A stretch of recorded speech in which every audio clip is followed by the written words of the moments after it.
Hi guys, আসসালামু আলাইকুম রহমতুল্লাহি ওবারাকাতু। আশা করি দেশ প্রবাসের বাইরে সবাই ভালো আছেন। সবার প্রতি দোয়া ও শুভকামনা। আমি বশির মিদার পক্ষ থেকে বশির মিদা ভয়েস ভিডিও নিয়ে আবারও কিছু কথা বলতে আসলাম আপনাদের মাঝে।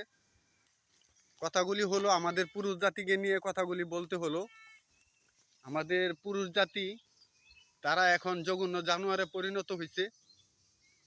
তারা ছোট ছোট শিশু বাচ্চাগুলি মানতেছে না।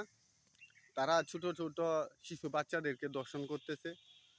আজও আমি একটি ভিডিও দেখলাম, টুতে পরে টুয়ে পরে এরকম একটি বাচ্চাকে শিশু দর্শন করা হয়।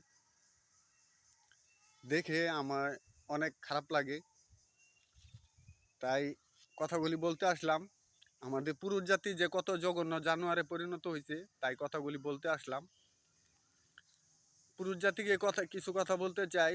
পুরুষ জাতি হলো জঘন্য জানোয়ার। জানোয়ার না হলে তোমরা পুরুষ জাতি বড় বড়, তোমাদের মতো বড় বড়, তোমরা যেরকম পুরুষ জাতি তোমাদের মতো এরকম নারী জাতীয় আছে। তো তোমাদের মতো এরকম নারী জাতীয় আছে, তোমরা পুরুষ জাতি, তোমরা যাইতা এইরকম নারীর কাছেই যাইতা যে নারী তোমার মতো পুরুষকে খুঁজতেছে। যে নারী তোমার মতো পুরুষকে খুঁজতেছে তুমি সেরকম নারীর কাছে যাও। তুমি পুরুষ জাতি ক্ষমতাশালী দেখাইতেছ, মস্তানি দেখাইতেছ। তোমার মতো পুরুষ জাতিরে এরকম নারী আছে, তোমার মতো পুরুষ জাতিরে 1 মিনিটে এক চাবান দিয়ে খায় ফেলাইবো। পারলে তুমি পুরুষ জাতি, তুমি ওই রকম নারীর কাছে যাও যে নারী তোমার মতো পুরুষকে চাবান্দা খায়া ফেলতে পারবে। তাই বলতেছি, তোমাদের মতো পুরুষ জাতিদেরকে নিয়ে আমার ভাবতে গেলে অনেক ঘৃণা লাগে।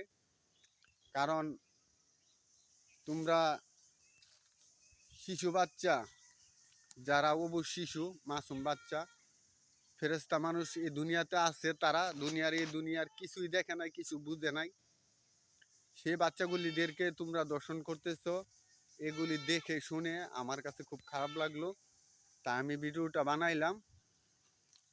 তাই বলতেছি তোমাদের পুরুষ জাতিকে, তোমরা পুরুষ জাতি, তুমি যেরকম উপযুক্ত তুমি তেরকম নারীর কাছে যাও, কিন্তু শিশু বাচ্চার কাছে যাইবা না। শিশু বাচ্চার কাছে যাওয়া মানে একটি ফেরেশতার সাথে খারাপ আচরণ করা। আর ফেরেশতার সাথে যারা খারাপ আচরণ করবে তাদেরকে সাথে সাথে ফাঁসি দড়িতে ঝুলিয়ে দেওয়ার আবেদন করতেছি আমি ডাক্তার ইউনূস সাহেবের কাছে। যারা শিশু দর্শন করবে তাদেরকে যাতে ফাঁসির কাস্টে ঝুলিয়ে মৃত্যুবরণ করা হয়। এই বলে আমি বিদায় নিলাম। আসসালামু আলাইকুম রহমতুল্লাহি ওয়া বারাকাতুহু।